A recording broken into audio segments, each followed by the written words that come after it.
مرحبا بكم إلى العدد السادس من مقهى الثقافة الأمازيغية.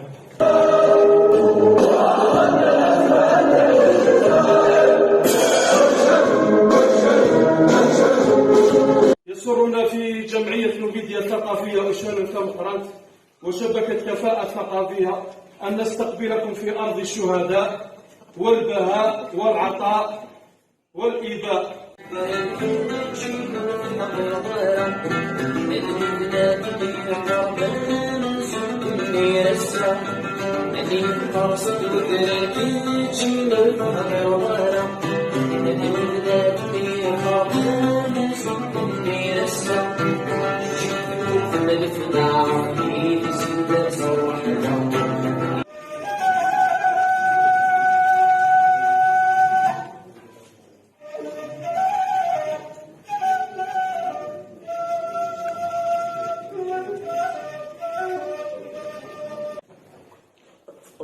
وحنا نشوفوا في هذيك الومضه حول المبادره نتاع جائزه يحيى بوعزيز، حبيت نقعد باش نقول واحد الحاجه، لانه حاجه تشرف، حاجه تفرح، هو انه السيد ولايه بورتبوغيج كمال نويصر دعم هذه الجائزه بمبلغ 100 مليون صرف.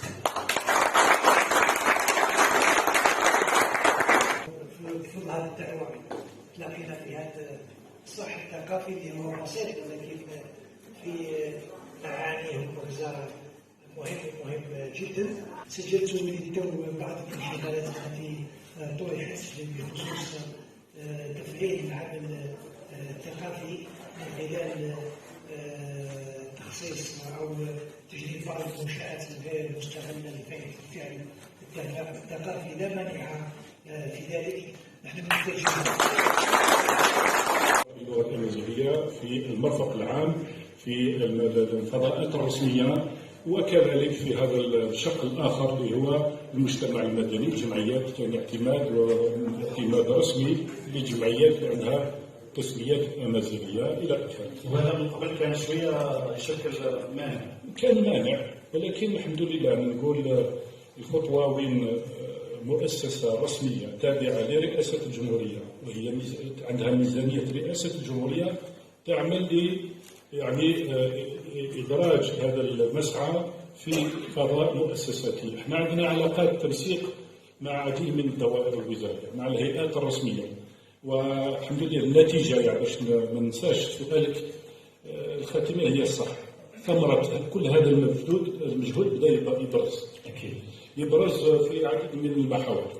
تواجد المحافظة السامية الأمازيغية على مستوى الوطن، يعني بغينا نترجموا البعد الوطني. الأمازيغية غير محصورة إلا في الولايات الناطقة باللغة الأمازيغية.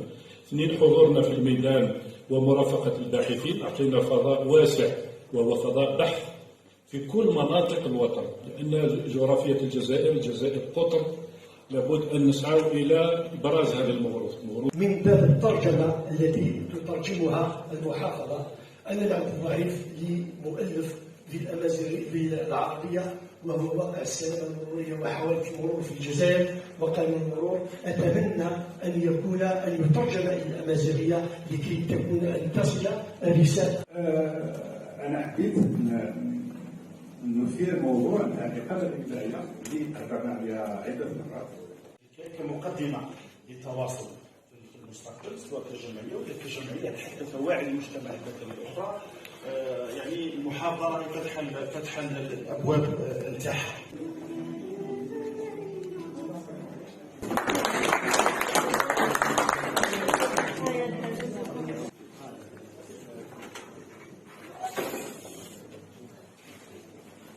حتى لو كان ما نشجعوش، حتى لو كان ما يشجعوناش نديرو، لخاطر عندنا التزام مع الجزائر ماشي مع الاشخاص، بصح حتى اللي يوقفوا معنا رجال دولتنا والله غير نفرحوا. إذا في جميع استمرار تصدس يمزدا الطمرات الجعفر يميا المقر مسقانوني وزراء استزدي يحزن اللغنا سواء من التزديان كان وين كان نكوني أنا لزم نفعل وندوكل ولا شويه من دولي في وحدس إلا قال في كافون يثلو إلى ثلاث سنوات من دياس نمرة تصدس كاكيو تيدوكلا كل ايام بس الوالد ديال الجمعيه ديال سيركل ضيفو يكون ودي يخدم معانا. أيامنا نحن نسافر قبيلة قبيلة شكرا